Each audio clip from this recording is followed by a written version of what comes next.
நீங்க ஒரு விமானத்தை ஓட்டிட்டு இருக்கீங்கன்னு கற்பனை பண்ணிக்கோங்க. ஆயிரக்கணக்கான அடி உயரத்துல பறந்துட்டு இருக்கும்போது திடீர்னு ஏதோ ஒண்ணு தப்பா போகுது.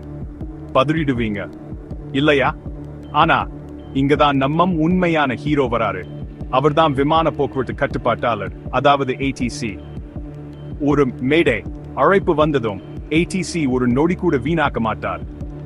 முதல்ல நான் உடனே விமானத்தை தொடர்புட்டு முழு விவரத்தையும் தெரிஞ்சுக்குவேன். என்ன அவசரம்? அது தொழில்நுட்ப கோளாறா, மருத்துவ அவசரமா, இல்ல வேற ஏதாவது ஒண்ணுங்களா? அடுத்த கட்டமா நான் விமான பாதையை தெளிவுபடுத்துவேன். பிரச்சனையில இருக்கிற விமானத்துக்கு பக்கத்துல வேற எந்த விமானமும் இருக்க கூடாது. பாதுகாப்பு தான் ரொம்ப முக்கியம். அப்புறம் நான் விமானிக்கு வேகமா தரையிறங்குவதற்கான வழியை சொல்லுவேன். அது பக்கத்துல இருக்க விமான நிலையமா இருக்கலாம், இல்லனா அவசர தரை இறங்குதமா கூடி இருக்கலாம். இப்ப விமானி பத்தி மட்டும் இல்ல, நான் தரையில இருக்கிற எல்லா அவசர சேவை பிரிவுகளுக்கும் தகவல் கொடுப்பேன். தீயணைப்பு படை, மருத்துவ குழுக்கள், விமான நிலைய பாதுகாப்பு படை எல்லாருமே நடவடிக்கை எடுக்க தயாராவாங்க. நான் விமானி கிட்ட தொடர்ந்து பேசிட்டே இருப்பேன். ஒவ்வொரு அடியா வழிநடத்தி அவங்க அமைதியாகவும் கவனமாகவும் இருக்கிறதை உறுதி செய்வேன்.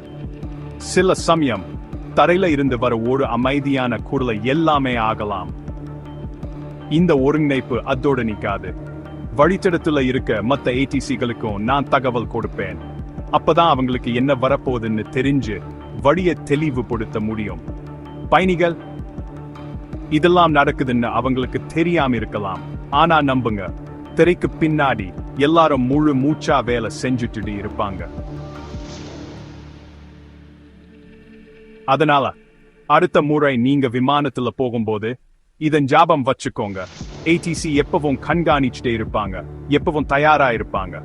ரொம்ப கஷ்டமான நேரத்துல கூட எல்லாரும் பத்திரமா வீட்டுக்கு போறதை உறுதி செய்வாங்க. அதுதான் ஒரு மேடை அழைப்பின் போது வேகமான நடவடிக்கையின் சக்தி. பார்த்ததுக்கு நன்றி.